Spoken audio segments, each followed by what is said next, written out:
What's going on? Jason Maxwell here from JMax Fitness, and I'm joined with my brother from another mother, Mike Zhang, who is a Muay Thai kickboxing champion. That's right, he's had tons of fights. He's knocked guys out with head kicks.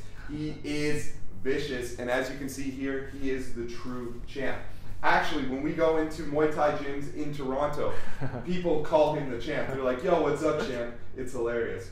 Anyway, I have Mike here because Mike's going to show you how to defend yourself during a fight. So if someone tries to sucker punch you, he's going to tell you what to do to defend yourself so that you do not get hurt.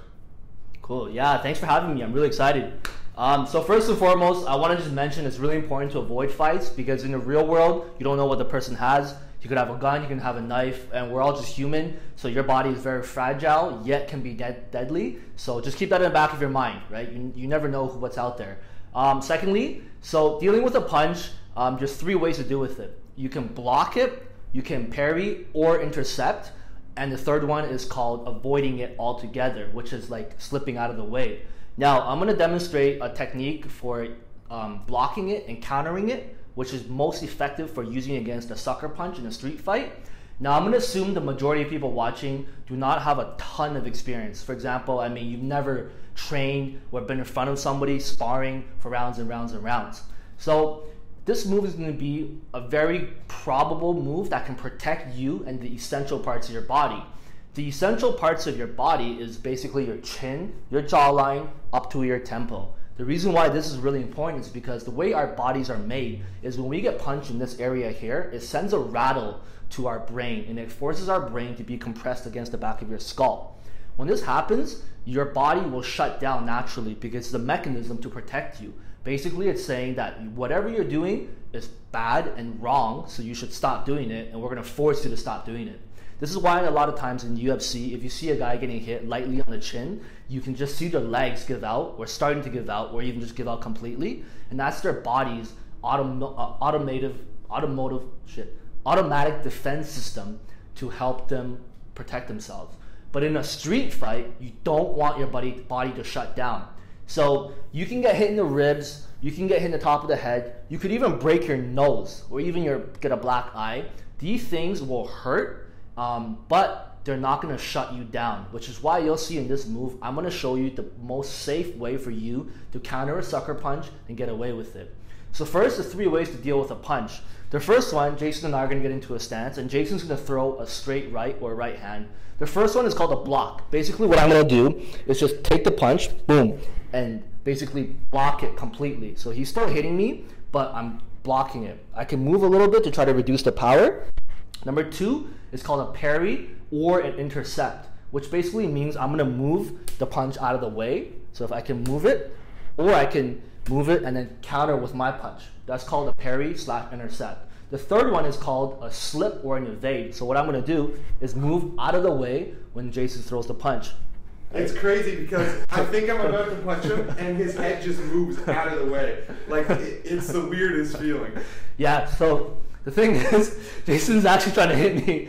But the thing is, you have to understand, like, I've been doing this for so long that I know what to look for, right? So for someone who hasn't had that time, you won't have the comfort. You'll be really nervous and you won't be able to move. Like, your body probably has never moved in that manner, right? Mm-hmm. So that's something why I'm going to recommend you do the first one, which is blocking, which I'm going to show you in a second, because it's very difficult to evade a punch actually sometimes, right? If you don't know what you're doing or you don't know what you're looking for. Mm-hmm. So what I recommend in a street fight is if somebody tries to sucker punch you, I always recommend you look in his eyes or look in his shoulders, because that allows your peripheral vision to see his shoulders.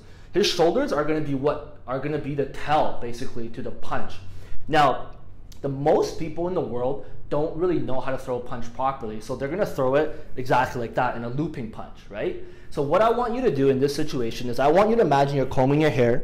You're going to slip your hand up like this and comb your hair, and what you're going to do is you're going to take the interior part of your shoulder and you're going to tuck your chin as hard as you can into your chest and put your arm up here, and you're going to form a little triangle here.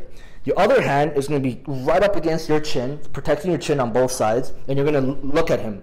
You're going to shoot it up. What you're going to do is you're going to transfer your weight to your rear foot.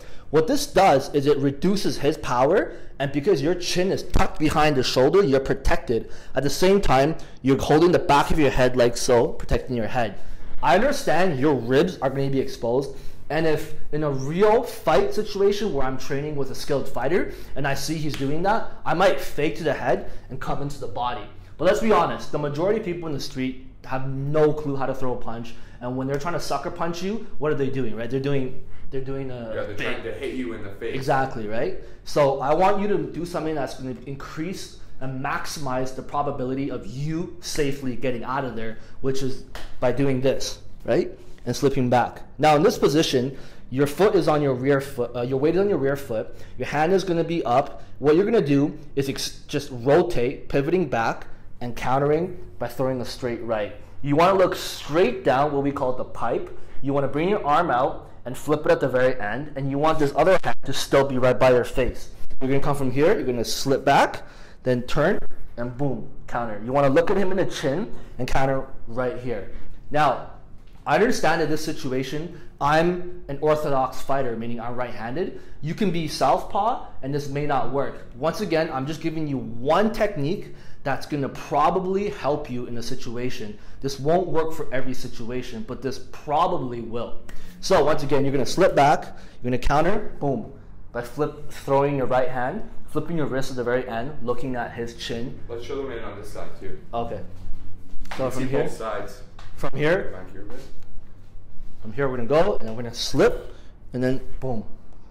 So when you counter, what you're going to do is you're going to rotate your shoulder back, and all you're going to focus on is rotating your left shoulder back and rotating your right shoulder forward, throwing the punch. You want the punch to be straight right into his chin, because it doesn't take a lot of power actually to knock somebody out, as long as you land clean, which this will, because the mechanics of this move, the attacker is leaning heavily on his front foot, the attacker is open, he's off balance, and if you just throw a nice clean right, you're going to land straight onto his chin.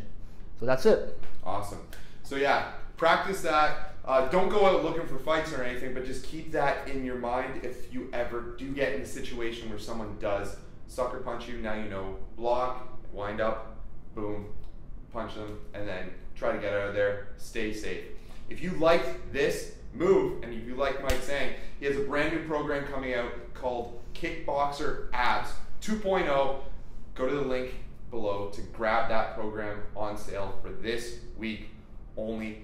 And you're going to use that program to get abs like a kickboxer, using shadow boxing, elbows, knees, kicks, all that great stuff. So visit the link right underneath this video. I am Jason Maxwell here with my brother Mike Zhang, and I'll see you next time.